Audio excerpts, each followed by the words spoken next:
like, subscribe. Hi friends, welcome to achievement mind power army public school 2022 में आपका स्वागत है। आज के सेशन में हम डिस्कस करने वाले हैं नेशनल एजुकेशन पॉलिसी यानी कि NEP 2020 नई शिक्षा नीति की संपूर्ण विश्लेषण यानी कि न्यू एजुकेशन पॉलिसी को हम यहाँ पर जानने वाले हैं वन शॉट में, और ये बहुत ही इम्पोर्टेंट सेशन बनने वाला है। एग्ज़ाम बेस्ड कॉन्सेप्ट हम यहाँ पर समझाते चल रहे हैं। संपूर्ण क्वेश्चंस को हम यहाँ पर जानेंगे। जो भी टारगेट ऑफ प्रिपरेशन है, आप हमारे साथ जुड़ सकते हैं टेलीग्राम चैनल पर अगर आपकी प्रिपरेशन यहाँ से करनी हो तो। अगर आपको हमारा सेशन यूज़फुल लगा तो लाइक, सब्सक्राइब एंड शेयर ज़रूर कर दीजिएगा। 1968 में first educational policy Indira Gandhi द्वारा लाई गई थी।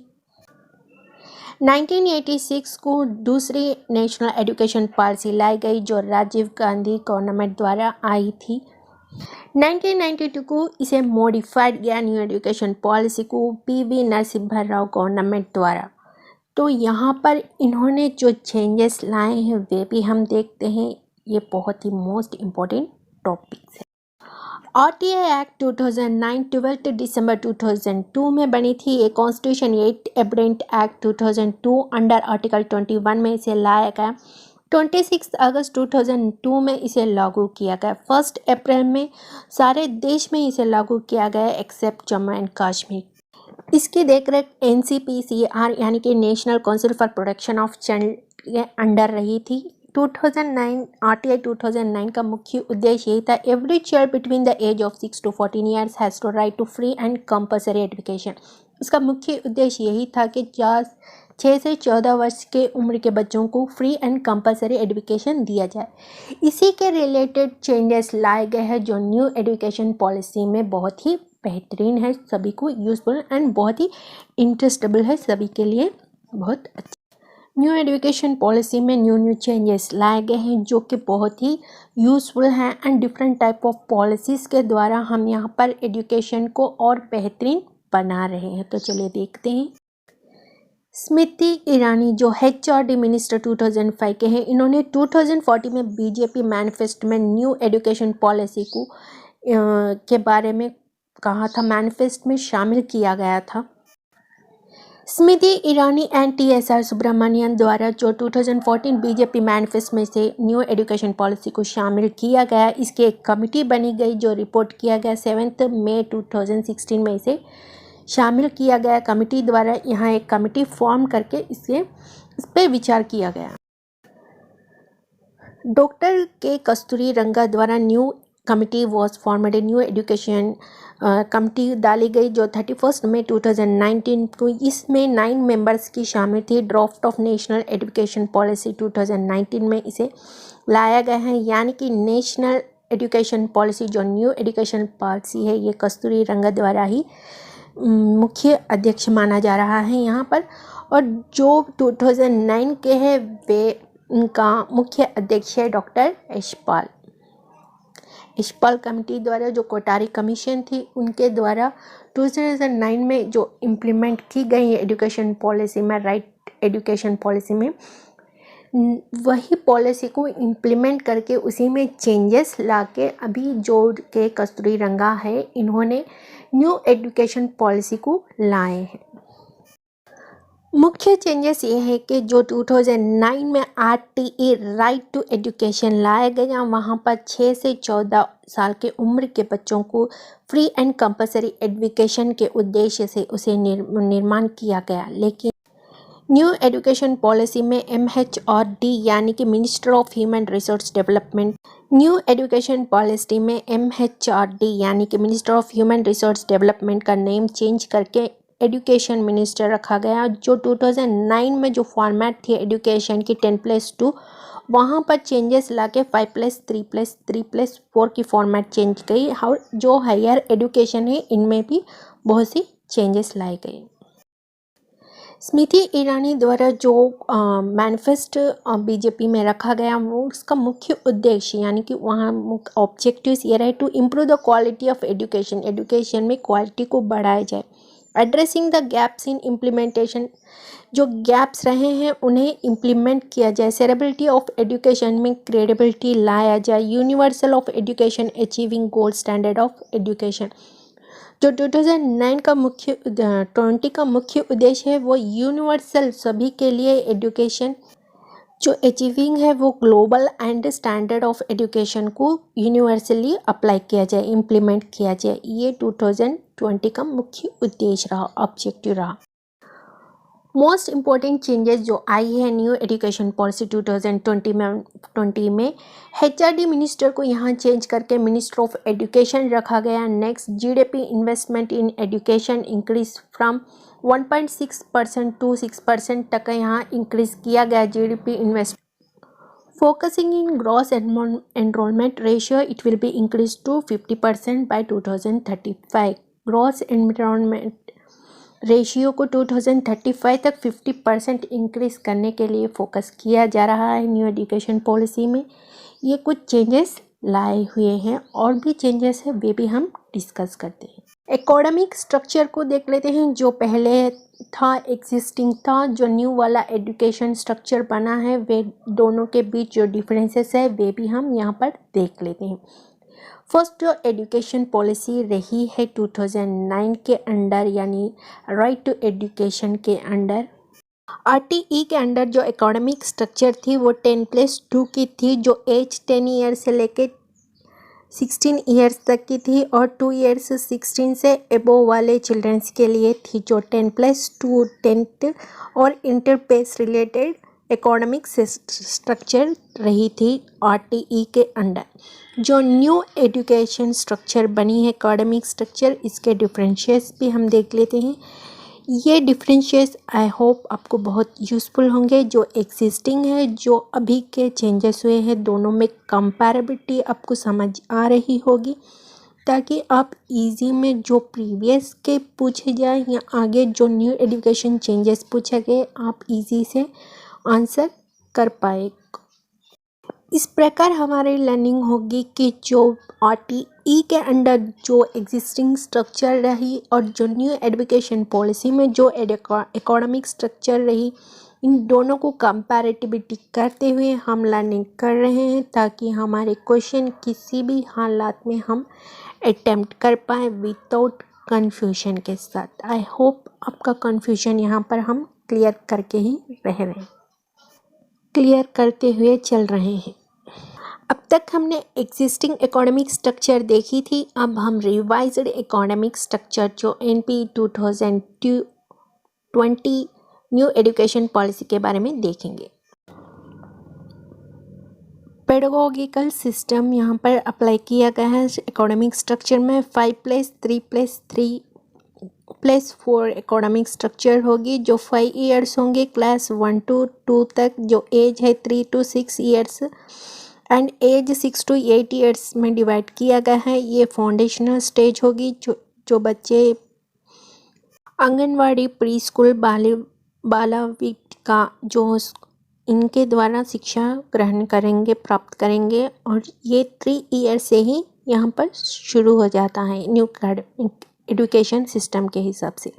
नेक्स्ट जो 3 ईयर्स के हैं, क्लास 3rd से लेके 5th क्लास तक है, एज 8 से लेके 11 ईयर्स तक, ये प्री ऑपरेटरी स्टेज कहलाती है। यहाँ पर बच्चे स्कूल में एडमिशन लेंगे और अपनी एजुकेशन को आगे तक ले जाएंगे। नेक्स्ट है 3 ईयर्स, क्लास 6 से लेकर 8 ईयर्स तक है, एज 11 to 14 ईयर्स के बीच रहे, ये मिडिल स्टेज की होगी। 4 ईयर्स की जो है 9 क्लास से 12 क्लास तक रहेगी, एज 14 to 18 ईयर्स रहेगी, सेकेंडरी हायर एजुकेशन के अंडर आ रहेगी। ये सभी ईयर्स न्यू एग्जिस्टिंग जो न्यू एजुकेशन पॉलिसीज़ के एकेडमिक स्ट्रक्चर के अनुसार यहाँ पर एजेस, क्लासेस और उनके बेसिस ऑफ एजुकेशन कैसे रहेगी, यह सभी पर विचार और विमर्श करके न्यू एजुकेशन को इम्प्लीमेंट किया गया है। नेक्स्ट हम जानेंगे चेंजेस इन स्कूल एजुकेशन में। स्कूल एजुकेशन में कौन से चेंजेस लाए गए। एकेडमिक स्ट्रक्चर तो हमने देख ली, अभी एजुकेशन जो स्कूल में सीमित है उनमें कौन से चेंजेस लाए गए according to NP new education policy के अंडर। Student to learn coding from 6th class, 6th class से ही कोडिंग बच्चे को सीखा जाए। ये एडॉप्टिंग यहाँ से लिया गया है, चाइना से ये एडॉप्ट किया गया है। ये सिस्टम चाइना में चल रही है, जो कि बहुत अच्छा रिजल्ट आ रहा है, इसलिए यहाँ पर भी इम्प्लीमेंट कर रहे हैं स्कूल एजुकेशन में 6th क्लास से कोडिंग को भी सिखाया जाए। नेक्स्ट है mother tongue to be medium of instruction till 5th grade adopt local language. जो मदर टंग से इन्हें 5th क्लास तक इन जो भी इंस्ट्रक्शंस हो गई वो उनके मदर टंग में दिया जाएगा। ये यूरोप से लिया गया है, ये सिस्टम यहाँ पर न्यू एजुकेशन में इम्प्लीमेंट किया गया। Report card will be comprehensive based on skill capabilities.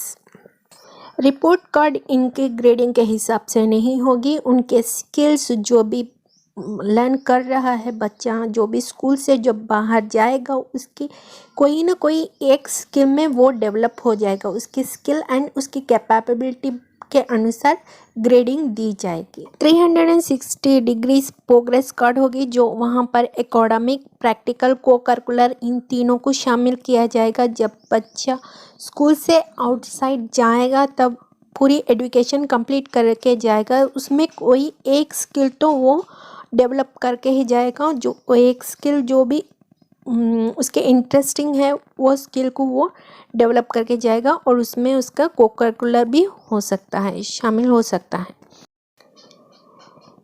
Next changes in higher education. अभी तक हमने स्कूल एजुकेशन का देखा था, अब चेंजेस इन हायर एजुकेशन में कौन से चेंजेस आए गए हैं according to new education policy देखते हैं। Single regulator for higher education, single एक वे में है रेगुलेट किया जाएगा हायर एजुकेशन को, एक्सक्लूडिंग मेडिकल एंड लीगल। जो मेडिकल भी होगा वहाँ पर और लीगल भी एक्सक्लूड किया जाएगा। पीएच टू बी डिसकंटिन्यूड, अगर पीएच डिसकंटिन्यूड करें, अगर आप दूसरा सब्जेक्ट में इंटर हो आप वहाँ से भी इस ईयर का एकेडमिक ईयर चलेगा।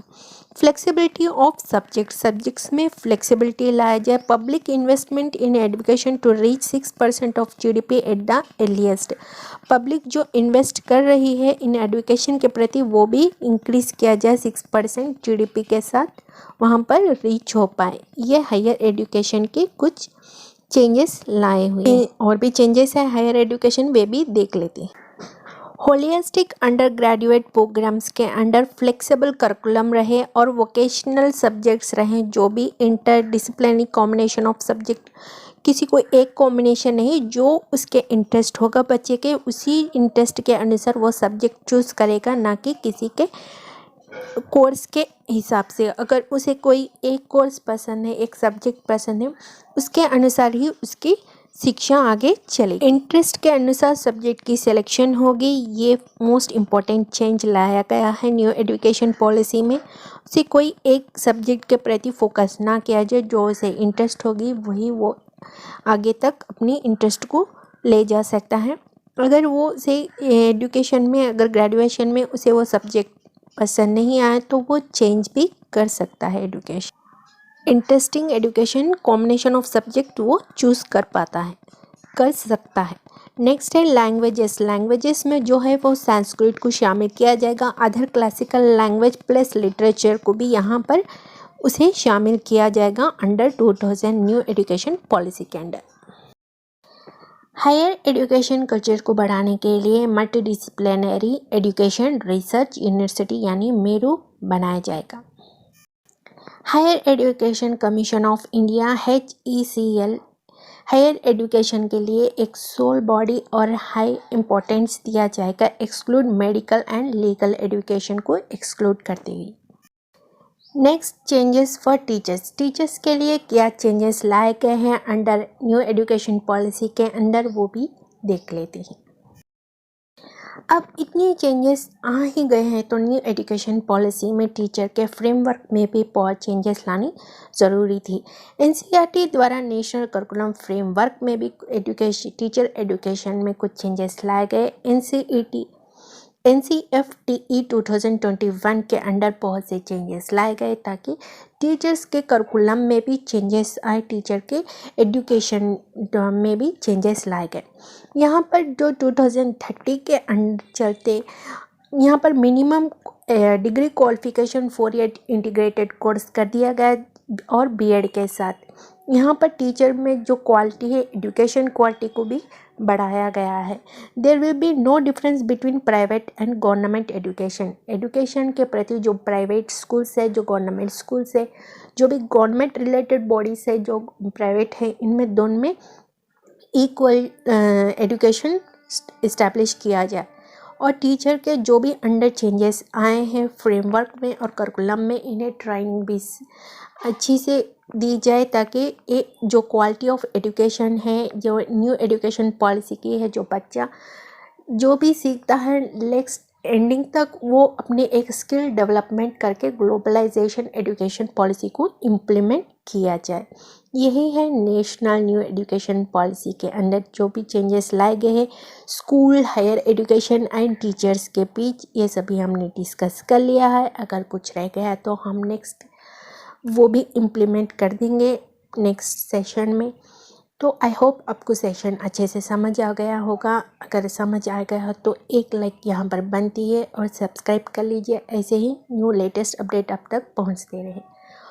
और एक बात बताती चलो, जो भी आपने यहाँ पर सीखा है ये पूरे एग्ज़ाम में पूछे जाएंगे। इस न्यू एजुकेशन पॉलिसी के हर टॉपिक पर हमने डिस्कस कर लिया है। कोई भी टॉपिक ऐसा नहीं है जो एग्ज़ाम में पूछा जाए और हम यहाँ पर डिस्कस नहीं किया हो। तो आई होप आपको सेशन पसंद आया होगा। तो नेक्स्ट सेशन में मिलते हैं। Until then keep smile. Okay friends, यहाँ तक आप सभी का कॉन्सेप्ट क्लियर हो चुका होगा। अगर आपको फिर भी कोई डाउट हो तो कमेंट बॉक्स में पिन कर दीजिए, रिप्लाई करने की कोशिश करूँगी। जिन्होंने अभी तक लाइक सब्सक्राइब नहीं किया, लाइक सब्सक्राइब कर दीजिएगा। हम नेक्स्ट सेशन में आपके साथ फिर जुड़ेंगे। Until then keep smile, bye bye.